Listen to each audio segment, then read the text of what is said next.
திருச்சிற்றம்பலம். அனைத்து அடியார்களின் திருப்பாதங்களை மனம் மொழி மெய்களால் வணங்கி மகிழ்கிறேன்.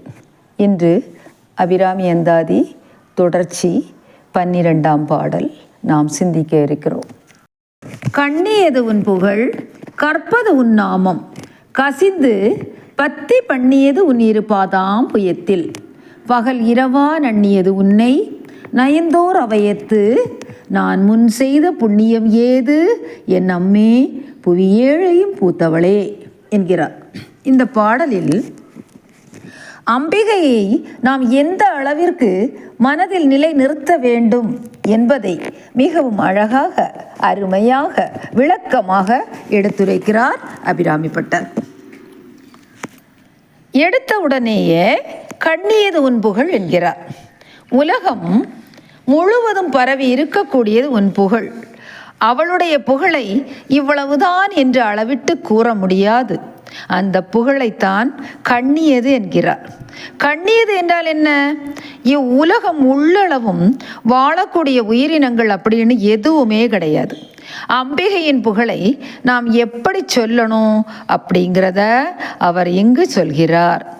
இடையறாது சொல்லிக்கொண்டே இருக்க வேண்டும். பேச்சும் மூச்சும் நமக்கு அம்பிகையாக இருக்க வேண்டும். நம் எண்ணம் எங்கெங்கேயோ ஓடிக்கொண்டே இருக்கும். அந்த எண்ண ஓட்டத்திலும் இறைவனது புகழை நாம் நினைத்து கொண்டே இருப்போமா என்றால் தெரியாது. அதனால் பெரியவங்க என்ன சொல்கிறாங்கன்னா, எந்த விஷயமாக இருந்தாலும் அப்போ அம்பிகையுடைய நாமத்தை திரும்ப திரும்ப திரும்ப திரும்ப சொல்லிக்கொண்டே இருக்க வேண்டும் என்கிற பட்சத்தில் என்னாகும்? கண்டிப்பாக அந்த நாமம் நம்மை பின்தொடர்ந்து வந்து கொண்டே இருக்கும். உதாரணம், ஏதோ ஒரு வார்த்தை பேசிக்கிட்டே இருக்கிறோம், அதில் தப்பாக போயிடுச்சு, இல்லை அந்த ஏதாவது ஒரு விஷயத்தில் அது நமக்கு நடக்கலை, ஒரு மாதிரி ஆயிடுச்சுன்னு சொன்னால் ஐயோன்னு சொல்லுவோம். ஐயோன்னு சொல்லக்கூடாதுன்னு பல முறை நமக்கு பெரியவங்க சொல்லியிருக்காங்க. ஆனால் நம்ம என்ன செய்வோம்? அந்த நேரத்தில் எந்த வார்த்தையும் வராதோ அந்த வார்த்தை தான் நமக்கு வாயில் வரும். ஐயோன்னு சொன்னால் என்ன அர்த்தம் தெரியுமா? யமதர்மராஜன் வெகு சீக்கிரமாக நம்ம வீட்டுக்கு வந்துடுவானோ. ஏன்னா ஐயோங்கிறது அவருடைய மனைவி பெயர்.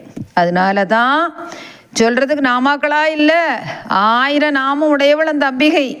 எவ்வளவோ இருக்குது. அதனால அந்த வார்த்தைக்கு பதில் என்ன சொல்லலாம்? அபிராமின்னு சொல்லணும். அந்த அபிராமியை நம்ம நினச்சிக்கிட்டே இருக்கிறோம். வாயில் என்ன நாமம் வருதோ அதுதான் நம்ம உள்ளத்தில் ஓடிக்கொண்டிருக்கும்னு அர்த்தம்.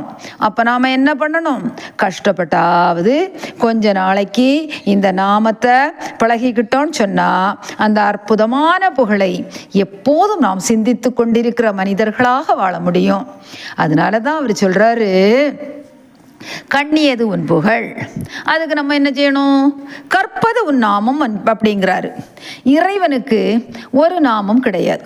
அவனுக்கு ஒரு நாமம், ஓருருவம், ஒன்றும் இல்லாதவன். ஊருக்கு எவ்வளவோ நாமம் நம்ம அவளுக்கு இருக்கு. அந்த நாமத்தில் நமக்கு என்னெல்லாம் இருக்கு என்று சிந்தனை பண்ணலாம்.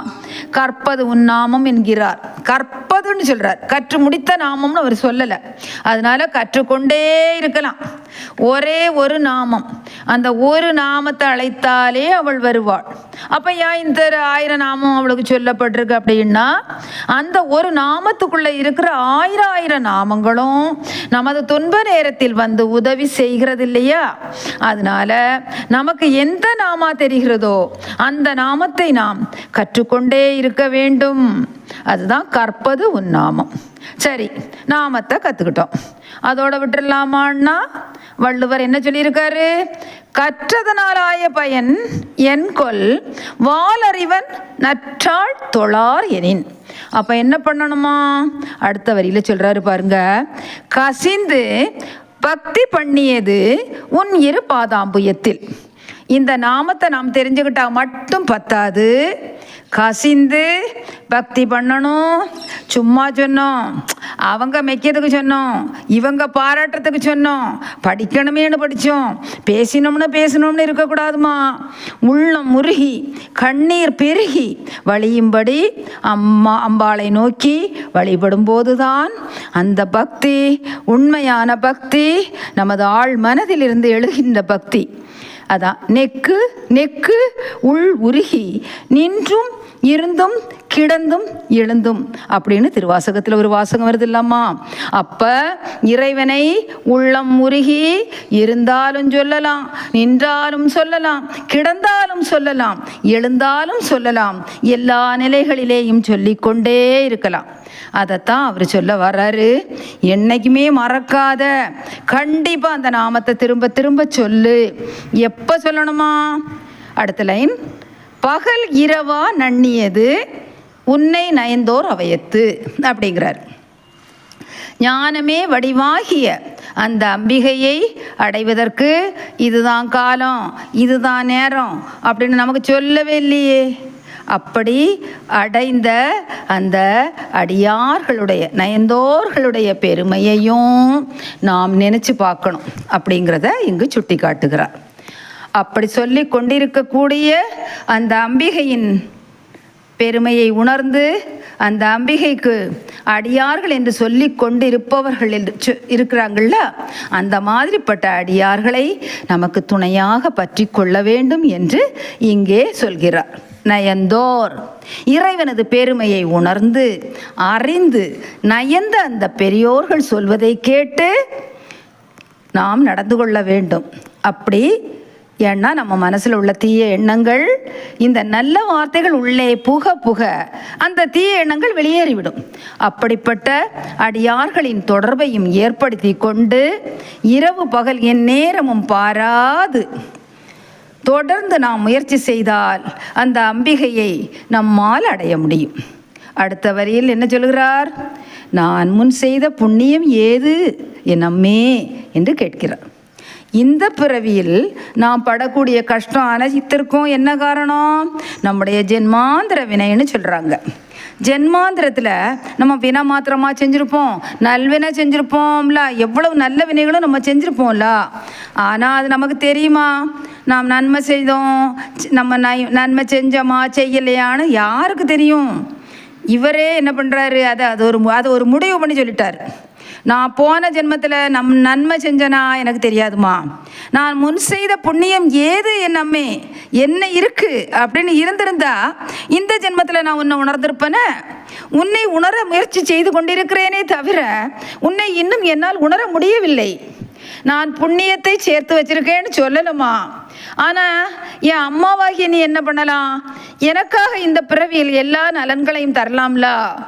இந்த புண்ணியம் என்பது நம் கண்ணுக்கு தெரியாது, ஆனால் அதன் பலனாக நம் கண்ணுக்கு தெரிகிறது யாரு? அம்பாள் தானே. அதனால இப்போ கட்டிடம் நம்ம கண்ணுக்கு தெரியும், ஆனால் அதன் அஸ்திவாரம் நம்ம கண்ணுக்கு தெரியுமா? தெரியாது. இதுக்கப்புறம் எனக்கு தேவையானதை உன்னை தவிர யாருமா எனக்கு கொடுக்க முடியும்?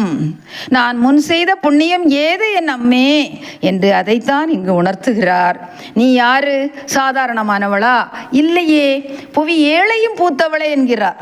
நிறைவு செய்கின்ற இந்த வார்த்தை மிக அருமையான வார்த்தை. அம்பிகைக்குள்ளே எல்லாமே அடக்கம். அவள் ஏதோ இந்த உலகத்தை மாத்திரம் காத்து ரட்சிப்பவள் என்று நாம் நினைச்சிடக்கூடாது இல்லையா? அதனால தான் நிறைவு செய்கிறார். புவி ஏழையும் பூத்தவளே அப்படிங்கிறார். 7 உலகங்கள், புவி 7னா 7 உலகங்கள். அது சப்த தீபங்கள்னு சொல்லுவாங்க. சப்த தீபங்கள்னா என்னலாம்? சம்பு, பிலட்சம், குசம், கிரௌஞ்சம், சாவகம், சான்மாலி, புஷ்கரம் அப்படின்னு சொல்லக்கூடிய 7 தீபங்கள் சப்த தீபங்கள். இந்த அண்ட பிண்டங்களை எல்லாம் மிக சாதாரணமாக காத்து ரட்சிக்கக்கூடிய அம்பிகையாக அபிராமி விளங்குகிறாள் என்பதை இப்பாடல் விளக்குகிறது. பலன் என்ன? ஞானத்தில் நிலை பெற்ற மனதை நம்மால் பெற முடியும். தியானம் பண்ணும்போது மனம் அலைபாயும். அதை அலைபாய விடாமல் இருப்பதற்காக இந்த பாடல்